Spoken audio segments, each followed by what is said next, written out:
ఏమని చెప్పింది? చెల్లెలు మెడికల్ షాప్కి వెళ్ళింది, ఇంకా రాలేదురా. షాప్ ఓనర్ ఏమని చెప్పాడు? వచ్చింది పరస్, వచ్చి వెళ్ళిపోయింది. ఇంక ఎవరో ఎక్కడో ఏదో చెప్పారు. అదేంటది? నేను ఫైజల్ మెడికల్ షాప్కి వెళ్ళాం. అక్కడి నుంచి తను వెళ్ళిపోయిందంటే మేము మళ్ళీ బయలుదేరాం. అప్పుడు కాదు, ఏదవన్నారట, ఎవరో ఫ్యూజ్ స్పీకర్స్ పోయారు.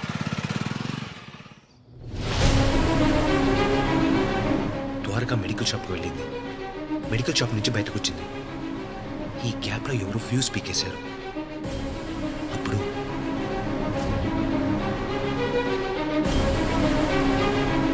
గౌతమ్, దాన్ని ఎక్కడ ఎలా ఎత్తుకొచ్చాను? ఆ అమ్మాయిని నేనే ఫాలో అవుతూ వచ్చాను. నువ్వు ఫాలో చేయడం ఆ అమ్మాయి చూసిందా?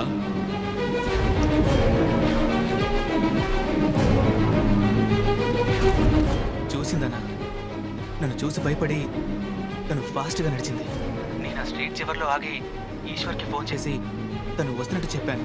నాగా, నువ్వేం చేసావురా? నేను ఈశ్వరు ఆ వీధి మధ్యలో ఉన్నా. దివ్య దూరం నుంచి రావడం చూసి ఈశ్వర్ నన్ను స్ట్రీట్ లైట్స్ ఆఫ్ చేయమన్నాడు. అప్పుడు నేనే వెళ్ళి స్ట్రీట్ లైట్స్ ఆఫ్ చేశాను. మైక్, ఆ అమ్మాయి గౌతమ్ని చూసింది. గౌతమ్ ఏమైనా చేస్తాడేమోనని భయపడింది. భయపడి హెల్ప్ కోసం వెతుకుండాలి. ఈశ్వర్, మీకు ఆ అమ్మాయికి మధ్య ఏదైనా కొట్టు, ఇల్లు లాంటిది ఉందా? ఒకసారి ఆలోచించు.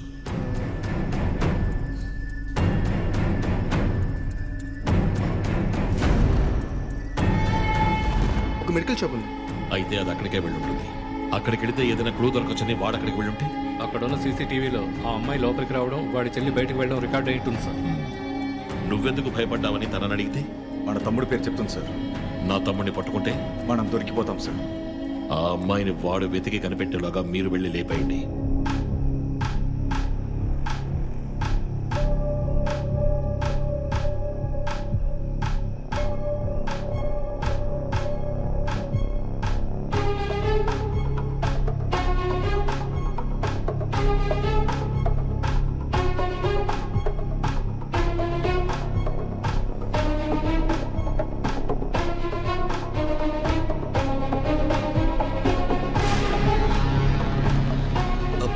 ఎందుకు భయపడుతూ వచ్చింది?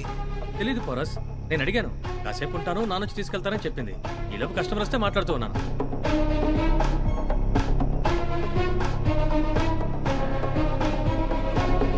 అమ్మ ఇల్లు ఎక్కడుందో చెప్తావా? ఇక్కడే పక్క వీధిలో 4వ ఇల్లు.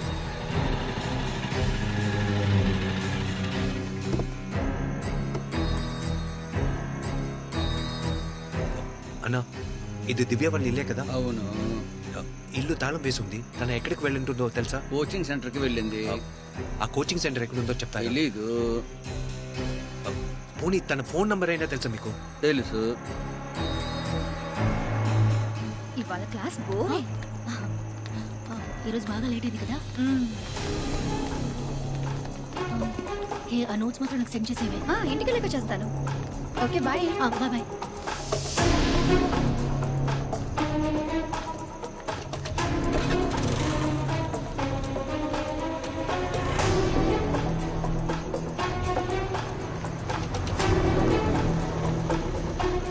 ఈ సెంటరే కదా? అవును. అమ్మాయి పేరేంటి? దివ్య. నువ్వు కారులోనే ఉంటావు, నేను వెళ్ళాడికి వస్తాను.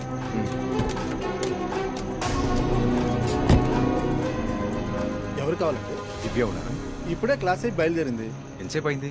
ఇప్పుడే సార్, ఓ 10 నిమిషాలు అయి ఉంటుంది.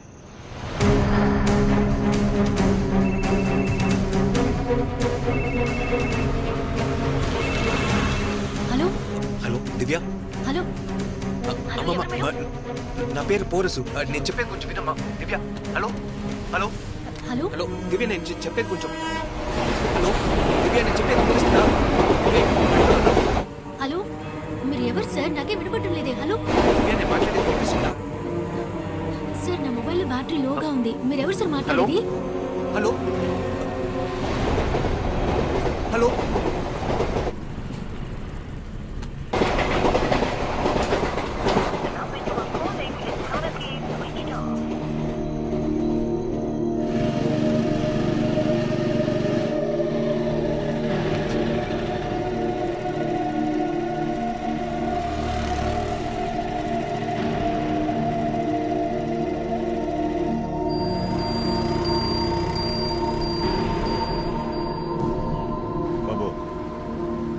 మనం ఇందులో ఇన్వాల్వ్ అవ్వద్దు. మొత్తం మన కుర్రాలు చూసుకుంటారు. ఇది ఒక యాక్సిడెంట్ లాగా క్రియేట్ చేసి వెళ్ళిపోతుంటారు. మీరు చేయాల్సింది దూరం నుంచి అమ్మాయిని చూపించడమే. అర్థమైందా? సరే.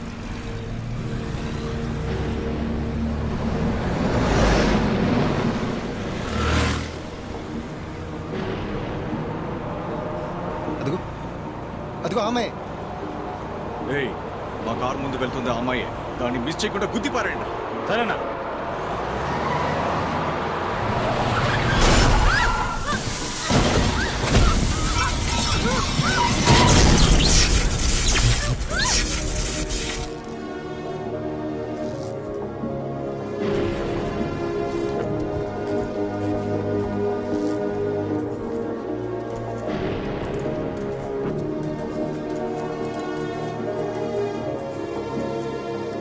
ఏయ్, వెళ్ళి చూసొద్దాంరా.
అది ఇంకా ప్రాణాలతోనే ఉందిరా. లేపేట్రా దాన్ని.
నీకేం కాలేదు కదమ్మా? నేను హాస్పిటల్ తీసుకెళ్తాను. నాకు ఒకే ఒక విషయం తెలియాలమ్మా. ఆ రోజు ఆ మెడికల్ షాప్లో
నన్ను చూడమ్మా. హాస్పిటల్ వచ్చేసామ్మా. దివ్య నీకేం కాదమ్మా. నన్ను చూడమ్మా. దివ్య దివ్య దివ్య ఆ రోజు ఈ మెడికల్ షాప్కి ఎందుకు భయపడుతూ వెళ్ళావు? నువ్వు చెప్తే వాళ్ళని పట్టుకుంటాను. దివ్య డాక్టర్లు ఉన్నారు, నువ్వేం భయపడకు. వాళ్ళని నేను కాపాడేస్తాను.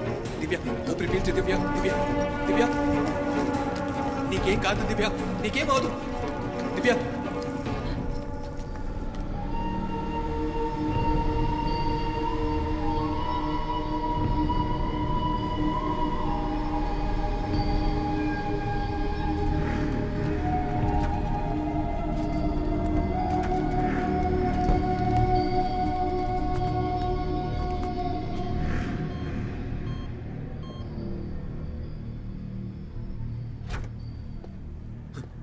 డాక్టర్, దానికి ఎలా ఉంది? నా చేతుల్లో ఏం లేదు సార్. చచ్చిపోయిందా? ప్రాణం మాత్రమే ఉంది.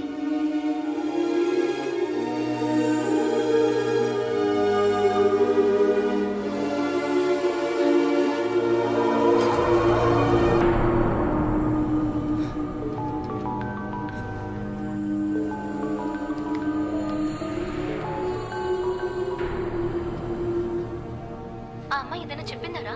నేను ఓడిపోయిన మైథిలి, నేను ఓడిపోయిన మైథిలి, నేను ఓడిపోయాను.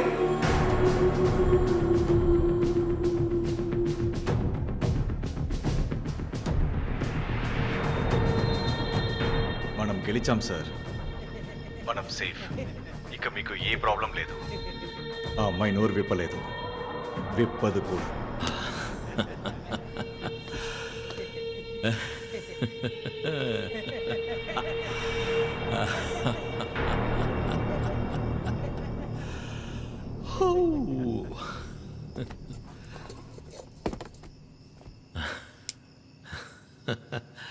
ఇదే నా బర్త్డే గిఫ్ట్. ఇంతకన్నా నీకు ఇంకేం కావాలన్నా? ఇప్పుడు కట్ చేయన్న కేకు.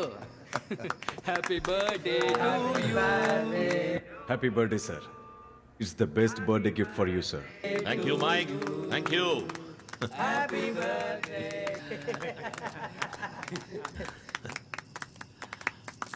అన్నయ్య, నేను చావబోతున్నాను అన్నయ్య. అలా చచ్చిపోతే దానికి కారణం వేద కెమికల్ ఫ్యాక్టరీ ఓనర్ నీలకంఠమే అన్నయ్య. నా కాలేజ్లో చదివే ఈశ్వర్, వాడి ఫ్రెండ్స్ నన్ను ఎత్తుకొచ్చేశారు అన్నయ్య. వాళ్ళ దగ్గర నుంచి తప్పించుకుని వెళ్ళేటప్పుడు ఆ సోషల్ యాక్టివిస్ట్ పరిశుద్ధాన్ని ఆ నీలకంఠం చెప్పడం నేను చూసేశాను. ఇప్పుడు వాళ్ళందరూ నన్ను చెప్పడానికి తరుగుతున్నారు అన్నయ్య. నాకు చాలా భయంగా ఉందన్నయ్య. నువ్వు ఆ రోజు చెప్పావు కదా, హత్య చేసి బ్రతకాలనుకునేవాడు మృగమని. ఇప్పుడు ఆ మృగాలన్నీ నా చుట్టూనే ఉన్నాయి అన్నయ్య. అన్నయ్య, వీళ్ళెవరిని వదిలిపెట్టకన్నయ్య. అమ్మ నాన్నల్ని చూసుకో. నాన్న కోప్పడితే ఏమనకు. ఆయనకి నువ్వంటే చాలా ఇష్టం అన్నయ్య.